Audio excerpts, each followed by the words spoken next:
ఓం నమో నారాయణాయ. వైశాఖ పురాణం 28వ అధ్యాయము. అక్షయ తృతీయ విశిష్టత. నారద మహాముని అంబరీషునకు వైశాఖ మహిమను వివరించుచు ఇట్లనెను. శృతదేవుడు శృతకీర్తి మహారాజుతో ఈ విధముగా పలికెను. మహారాజా, వైశాఖ శుద్ధ తృతీయ అని అందురు. అది మిక్కిలి పవిత్రమైనది. ఆనాడు చేసిన పాపము సర్వపాపహరము, శ్రీహరి పదమును కలిగించును. ఈనాడు దేవతలకు, ఋషులకు, పితృదేవతలకు తర్పణాదులు ఇయ్యవలెను. ఈనాడు చేసిన దానికి విశేష ఫలము కలదు. ఈనాడు శ్రీహరిని పూజించి శ్రీహరి కథను వినినవారు ముక్తిని పొందుదురు. ఈనాడు చేసిన దానము అక్షయ ఫలము ఇచ్చును. ఈ తిథి దేవతలకు, ఋషులకు, పితృదేవతలకు ముగ్గురికి తృప్తిని కలిగించును. ఈ తిథికి ఈ మహిమ వచ్చిన కారణమును చెప్పెదను వినుము. పూర్వము ఇంద్రునకు బలిచక్రవర్తితో పాతాళమున యుద్ధమయ్యెను. ఇంద్రుడు వానిని జయించి తిరిగి వచ్చుచు భూలోకమును చేరెను. మార్గమున ఉన్న ఉదిత్య మహాముని ఆశ్రమంలోనికి వెళ్ళెను. త్రిలోక సుందరియు గర్భవతియగు వాని భార్యను చూసి మోహించెను. ఆమెను బలాత్కారముగా అనుభవించెను. ఆమె గర్భముననున్న పిండము ఇంద్రుని వీర్యమును లోనికి రానియక పాదమును అడ్డముగా ఉంచెను. ఇంద్రుడు కోపించి వానిని గ్రుడ్డివాడు అగమని శపించెను.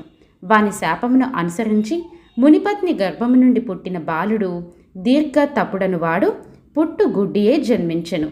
గర్భస్థ పిండముచే అవమానింపబడి శపించిన ఇంద్రుడు మునిపత్నిని బలవంతముగా అనుభవించి ముని చూచినచో శపించునని భయపడి త్వరగా పోవలెనని పరిగెత్తెను. వానిని చూసిన ముని శిష్యులు పరిహసించిరి. ఇంద్రుడను సిగ్గుపడి మేరు పర్వత గుహలో దాగుకొనెను. ఇంద్రుడిట్లు మేరు గుహలో దాగినట్లు తెలుసుకొని బలి మున్నగు రాక్షసులు అమరావతిని ఆక్రమించి దేవతలను తరిమిరి. ఏమి చేయుటకును తోచని దిక్కులేని దేవతలు బృహస్పతిని చేరి ఇంద్రుని విషయము అడిగిరి. బృహస్పతియు దేవతలకు ఇంద్రుని పరిస్థితిని వివరించి ఇంద్రుడు శశి సహితుడై మేరు పర్వత గుహలో ఉన్నాడని చెప్పెను. అప్పుడు వారందరూ మేరు పర్వత గుహను చేరి ఇంద్రుని బహువిధములుగా స్తుతించిరి. బృహస్పతి మొదలగు వారి స్తుతులను విని ఇంద్రుడు సిగ్గుపడుచు వచ్చిన వారికి కనిపించెను. బలి మున్నగు వారు స్వర్గము ఆక్రమించిరని దేవతలు చెప్పిరి. పరస్త్రీ సంఘ దోషమున నేను అసక్తుడనే ఉన్నానని ఇంద్రుడు వారితో చెప్పెను. ఇంద్రుని మాటలను విని బృహస్పతి దేవతలు ఏమి చేయవలయునా అని ఆలోచనలో పడిరి. అప్పుడు బృహస్పతి దేవతలతో ఇట్లనెను. ప్రస్తుతం శ్రీహరికి మిక్కిలి ఇష్టమగు వైశాఖ మాసం గడుచుచున్నది. ఈ మాసమున అన్ని తిథులను పుణ్యప్రదములు, శక్తివంతములు. అందున శుక్లపక్షమునందలి తృతీయ తిథి చాలా శక్తివంతమైనది. ఆనాడు చేసిన స్నానాదులు ఉత్తమ ఫలితములను ఇచ్చును, సర్వ పాపములను పోగొట్టును. కావున ఆనాడు ఇంద్రుని వైశాఖ ధర్మంలో ఆచరింప చేసినచో ఇంద్రుని శాపము పోయి పాపము పోయి పూర్వపు బలము, శక్తి, యుక్తులు మరింతములై వచ్చునని చెప్పెను. అందరూ కలిసి ఇంద్రునిచే అక్షయ తృతీయ నాడు ప్రాతకాల స్నానము, తర్పణాదులు, శ్రీహరి పూజా కథా శ్రవణము మున్నగవానిని చేయించిరి. ఇంద్రుడును అక్షయ తృతీయ ప్రభావంన శ్రీహరి కృపచే మిక్కిలి శక్తివంతుడై దేవతలతో కలిసి బలిని, రాక్షసులను తరిమి అమరావతిని గెలుచుకుని ప్రవేశించును. అప్పుడు దేవతలు యజ్ఞ యాగాదుల యందు తమ భాగములను మరలా పొందిరి.